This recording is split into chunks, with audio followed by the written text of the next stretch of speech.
Hello and welcome to another episode in the garage. Intros are lame. Let's just get to the making stuff part. Something I really enjoy doing on these builds is taking something that was originally on the bike back in the day and reinventing it in a new and interesting way. So the idea I had was to create a front grille emblem, kind of what you would see on your roadsters and sports cars, but on a motorcycle. Because this thing has a very large radiator and then there's a mesh that covers that and protects the radiator. So what I'm going to do is I'm going to make a mount, a steel mount that we can stick an emblem to, and then we'll mount it right to that radiator mesh. This is the emblem I think would be great on there. We'll just take this, it's a little big for that space, and what I'm going to do is I'm going to cut it down so it says wing, which I actually think is kind of cool. But I think it fits the space a lot more. We'll trim it, hand buff this D out of there because it kind of interferes with the W, and I'll sandblast it, we'll refinish it, and then I'll work on a clear coat that is tough. I have a couple ideas I'm going to try out on some test pieces. We'll see how that goes, and whichever one makes it to the top, that's what we'll use on this one.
There's really no reason to test anything other than this black. I've been super impressed by this Krylon black. I've used it on other applications and it's super durable. And so I just started with this as my base.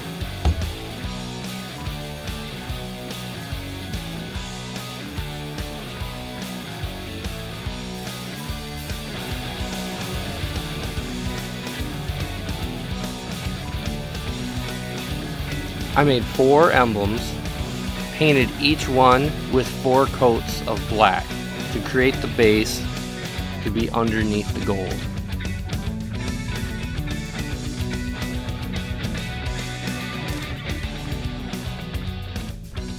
I ended up testing out 3 different golds. This one here looked good, but when it dried it was too dark.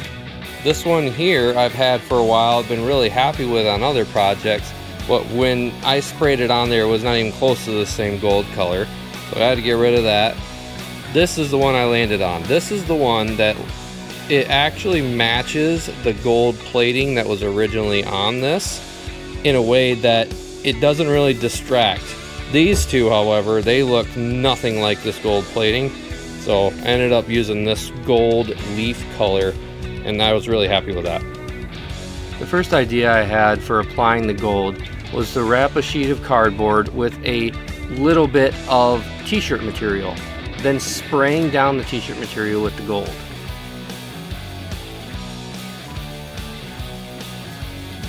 Utilizing the Velcro on the back, I lightly would dab the emblem on the surface that had been painted. The logic is that I could utilize the flatness of the material to avoid paint getting into the crevices. The t-shirt material did not allow enough paint to soak into it. As I tried to put paint on the emblem, it would pull paint away, and I struggled to get a good surface finish. So the next try was to put blue rag on the surface, knowing that the material is a lot thicker and would absorb more paint, therefore allowing me to put more paint on the emblem without pulling it off. The blue rag material definitely absorbed a lot more paint.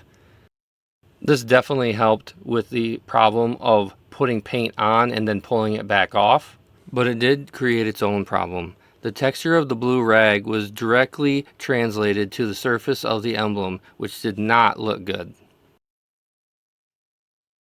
In addition to the wing emblems and the gold emblems, I also refinished the GL emblem from the front fender for extra testing.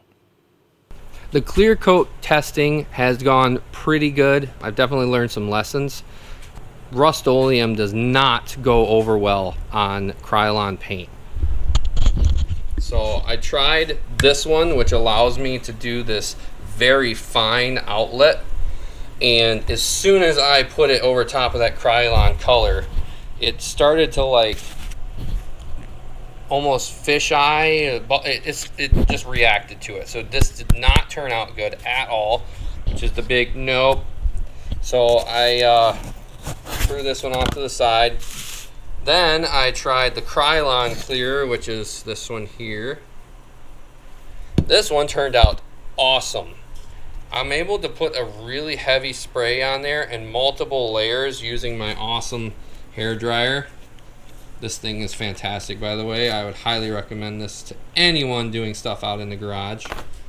So I spray it on with a clear light layer and then dry it with the hair dryer, and then I put another light layer on, dry it with the hair dryer, and I do 3 layers, and then I let it sit for 24 hours. And then the next time I did it again. The only issue with this test was I did not wait long enough between the black and the gold being put on and the first layer of clear. And you can kind of see a little bit where there's like a gray edge.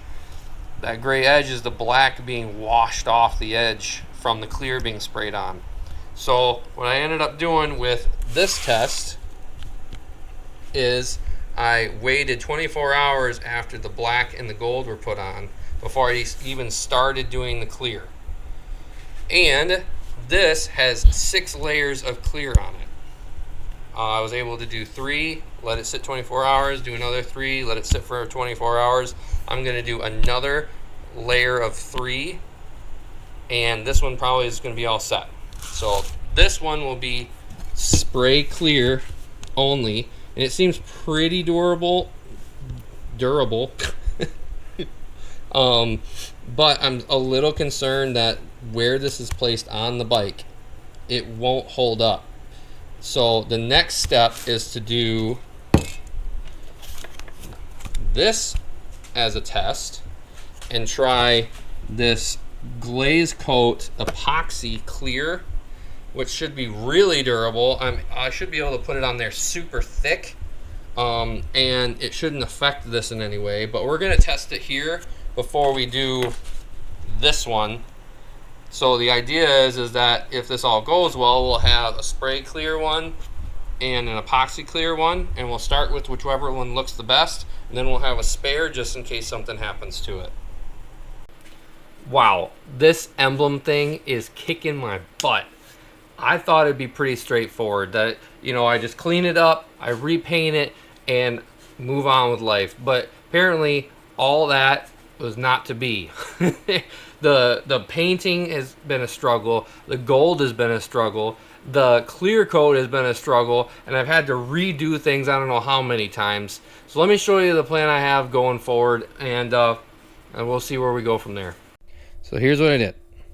Sandblasted these all again.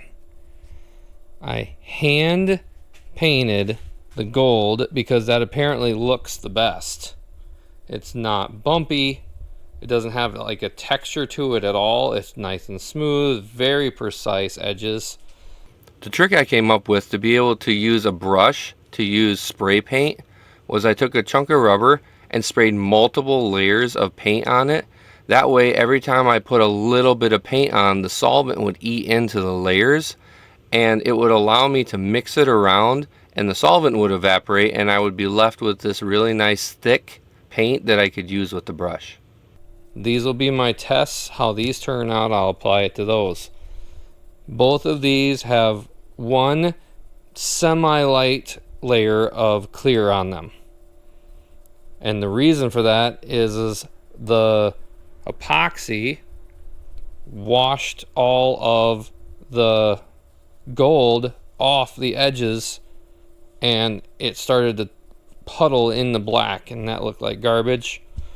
So I knew that we needed something to seal the gold up before putting the epoxy on. So the plan here is to take this one and put epoxy on it, take this one and put about 1 or 2 more clear coats on it with just spray clear, waiting 24 hours in between so that the spray clear has plenty of time to dry. One of the issues I ran into is that I put 3 layers of 3 light coats on one, and it either must have had a chemical reaction issue, or maybe it didn't wait long enough or whatever, and it turned like a milky layer color. I don't know how else to it, like this clear had like a white hue to it, and it was on the cardboard, it was on the part, it was the whole thing. So I don't know what's going on with that, but I'm definitely going to be a lot lighter with the clears, and going to be a lot more time in between layers just to help with that. So I'm going to test that on these 2, and whichever turns out the best, we'll apply it to those, and we'll see how it turns out. All right, it's time for the epoxy logo. I made a little raised section here so that I could pour it on it and it would run off and not pool underneath. The test one that I ran, it would pool up enough that it would actually adhere itself from the bottom of this to the piece of cardboard that I had it sitting on. So this way it'll just drip down, and then I can trim the drips and not have it attached to the thing that it's sitting on. So we're going to get it mixed up here, and then gently pour it off, and then squeegee it off so it's nice and smooth. The goal here is to pour the resin out in a very thin stream to help eliminate bubbles. Any bubbles that are created afterwards can be popped with a little torch heat.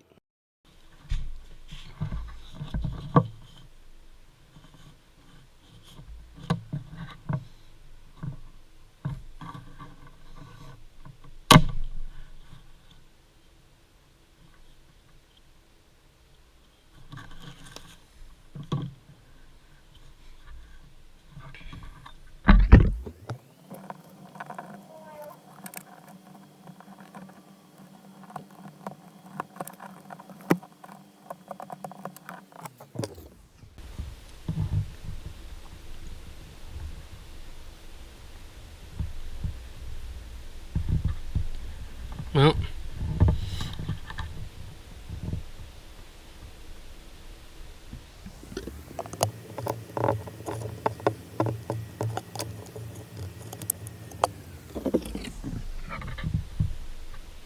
dang it.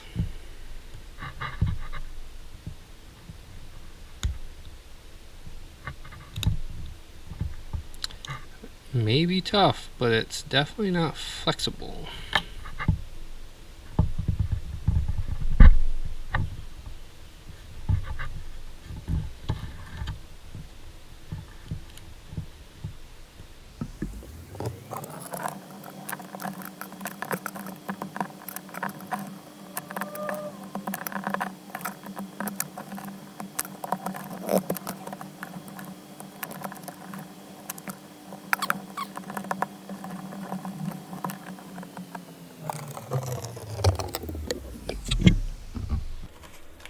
Well, that was a major bummer. Apparently the epoxy is so stiff that it will not hold up to just the littlest bit of flex. And just taking it off of the mount that I had this sitting on ruined it. So, alright, well, we're going to commit to the spray painted one. I sandblasted this one as a spare. If for some reason something happens to the painted one, then I'll do another one with this. But for now, we'll stick that in there. I think I'm going to put a couple more coats on the clear coated one. That one seems to be turning out really well. So I did the clear coating off camera because I'm pretty sure you guys know what painting looks like, and watching paint dry is super boring. So we're just going to skip to the good part, the results. The result is this has 6 layers of clear on it. And what I did was I did a coat of clear, waited 24 hours. If it looked okay, Then I would jump to the wing emblem, do a layer of clear, wait 24 hours, and I would kind of just jump back and forth. If this looked okay, I would do this. If this looked okay, I would do this. And then 6 layers later, I am really happy with the results. It didn't get all white and weird, and this is awesome. Let's get this thing off of here. I think it turned out awesome. I'm super stoked with it. It's been a struggle to get here, but hopefully you think it was worth it. I think it was worth it, and honestly, I like it better than the original. Alright, that's it for now. I'll get to the backing plate in the next video. So thanks for watching this long one. I really appreciate it. And you guys, be careful.